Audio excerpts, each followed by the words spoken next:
जय श्री राम। दोस्तों भगवान राम का मंदिर अयोध्या में लगभग बनकर तैयार हो गया और उसका 22 जनवरी 2024 को उद्घाटन है, यानी भगवान राम की प्राण प्रतिष्ठा है। दोस्तों एक चीज़ आपने कभी सोचा कि हम लोग बहुत ही सौभाग्यशाली लोग हैं जो ये क्षण हमको देखने को मिल रहा है। नहीं तो हमारे पूर्वज भी रहे हैं जो 500 सालों तक इसके लिए संघर्ष करते रहे हैं, अपनी प्राणों की आहुति देते रहे हैं। वो भी तो कहीं न कहीं इस क्षण को देखना चाह रहे होंगे, लेकिन उनको देखने को नहीं मिला। उन्होंने अपने प्राणों की आहुति दी, उन्होंने संघर्ष किया, तब ये क्षण हमारे सामने आया। तो आज की वीडियो में हम उसी इतिहास को जानेंगे कि आखिर इस मंदिर को बनाने के लिए क्या क्या संघर्ष करने पड़े और कितने प्राणों की आहुति के बाद ये क्षण हमारे समक्ष आया। तो बने रहिएगा वीडियो के लास्ट तक। तो आइए आज की वीडियो को शुरू करते हैं।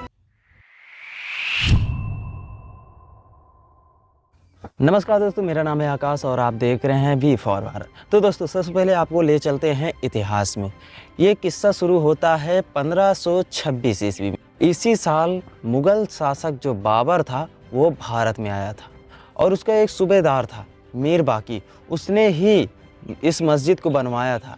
जहाँ पर श्री राम की जन्मस्थली है उसी जगह पर उसने एक मस्जिद बनवा दी और बाबर के सम्मान में उस मस्जिद का नाम रख दिया उसने बाबरी मस्जिद। ये वो दौर था जब मुगलों का शासन पूरे देश में लगातार फैल रहा था और मुगलों और नवाबों के शासन के दौरान 1528 से 53 तक इस मामले में हिंदू बहुत ज़्यादा मुखर नहीं पाए थे। तो 19 सदी में मुगलों और नवाबों का शासन थोड़ा कमज़ोर पड़ने लगा और जो अंग्रेज़ी हुकूमत थी इन पे प्रभावी होने लगी थी। तो इसी दौर में हिंदुओं ने अपना मामला उठाया और उन्होंने कहा कि भगवान राम के जन्मस्थली को तोड़कर मस्जिद बना ली गई है और इसके बाद से रामलला के जन्म स्थान को पाने की लड़ाई शुरू हो गई।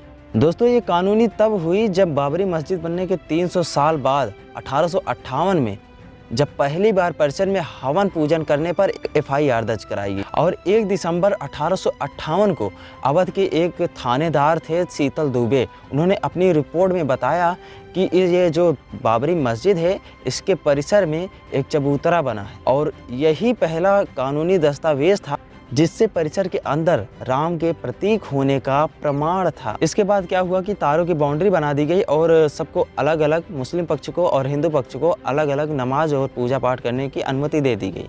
दोस्तों भगवान राम के पक्की मंदिर बनाने की जो बात थी वो अदालत में पहुंची सन 1885 में। ये 1858 में हुई घटना के 27 साल बाद पहुंची थी और जब निर्मोही अखाड़े के एक महंत थे रघुवीर दास, उन्होंने फैजाबाद के न्यायालय में स्वामित्व को लेकर मुकदमा दायर कर दिया और उन्होंने उस मुकदमे में जो बाबरी मस्जिद के ढांचे के बाहरी आंगन में जो स्थित राम चबूतरा था उसमें अस्थायी मंदिर को पक्का बनाने की और उस पर छत डालने की मांग कर। फिर जज ने फैसला सुनाया कि वहाँ हिंदुओं को पूजा अर्चना करने का अधिकार है, लेकिन वो जिला अधिकारी के फैसले के खिलाफ मंदिर को पक्का बनाने और छत को डालने की अनुमति नहीं दे सकते हैं। एक और जहां देश भर में अंग्रेजों के खिलाफ आंदोलन चलाकर आज़ादी लेने की मुहिम जारी रही, तो वहीं दूसरी ओर राम जन्मभूमि की लड़ाई भी जारी रही।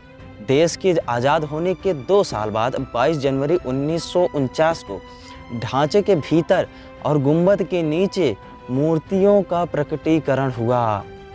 आज़ादी के बाद पहला मुकदमा हिंदू महासभा के सदस्य गोपाल सिंह विशारद ने 16 जनवरी 1950 को सिविल जज फैजाबाद की अदालत में दायर किया।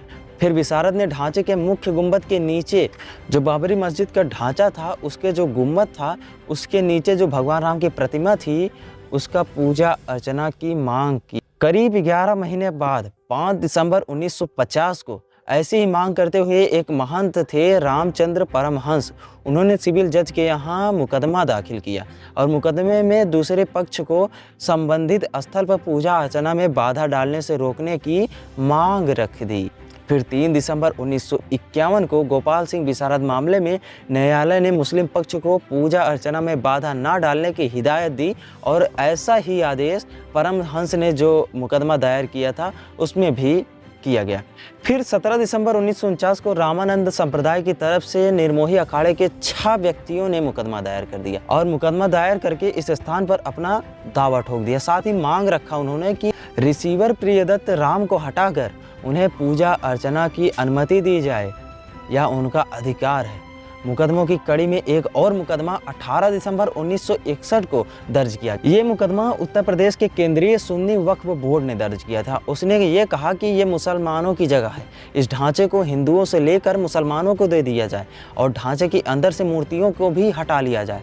फिर ये मामले न्यायालय में यूं ही चलते रहे। फिर फैसले की बात करें उससे पहले आपको रामकाज के लिए हुए कुछ और आंदोलनों की तरफ आपको ले चलते हैं। तो ये बात है 1982 की। ये वो साल था जब विश्व हिंदू परिषद ने राम, कृष्ण और भगवान शिव के स्थलों पर मस्जिद निर्माण को साजिश करार दिया और उसने कहा कि इन जगहों पर मंदिरों को तोड़कर मस्जिद बना लिया गया है और इसकी मुक्ति के लिए अभियान चलाने का भी ऐलान कर दिया विश्व हिंदू परिषद ने। फिर 2 साल बाद 8 अप्रैल 1984 को दिल्ली में संत महात्माओं और हिंदू नेताओं ने श्री राम जन्मभूमि स्थल मुक्ति और ताला खुलवाने के लिए आंदोलन का फैसला किया।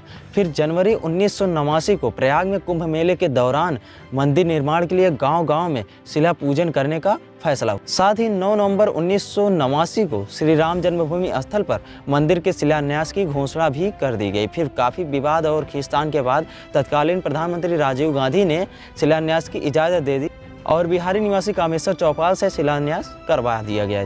ये आंदोलन तेज तो हो ही रहा था। इसी बीच लाल कृष्ण आडवाणी ने रथ यात्रा निकाल दी और इस यात्रा ने राम जन्मभूमि आंदोलन को और तेज धार दे दी। देश की राजनीति तेजी से बदल रही थी और आडवाणी गिरफ्तार हो गए और गिरफ्तारी के साथ केंद्र में सत्ता परिवर्तन भी हुए। भाजपा के समर्थन से बनी जनता दल की सरकार गिर गई और कांग्रेस के समर्थन से चंद्रशेखर प्रधानमंत्री बने। और ये जो सरकार बनी थी चंद्रशेखर की, ये भी ज़्यादा दिन तक नहीं चली।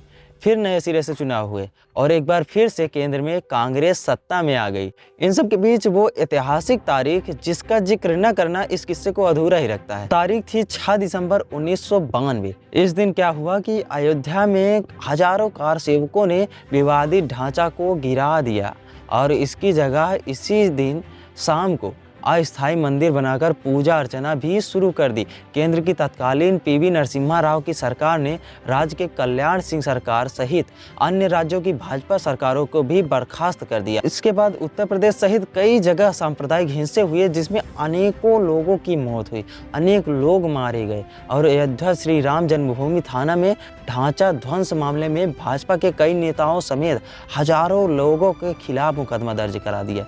इसके साथ ही रामकाज की कानूनी लड़ाई में और भी मुकदमे लगातार बढ़ते रहे। ये तो हो गए मुकदमों की बात। फिर से आपको ले चलते हैं कानूनी लड़ाई की ओर और बात करते हैं फैसलों की। एक फैसला तो 1 जनवरी 1986 को आया जब जिला न्यायाधीश के.एम. पांडे ने स्थानीय अधिवक्ता उमेश पांडे की अर्जी पर इस स्थल का ताला खोलने का आदेश दे दिया।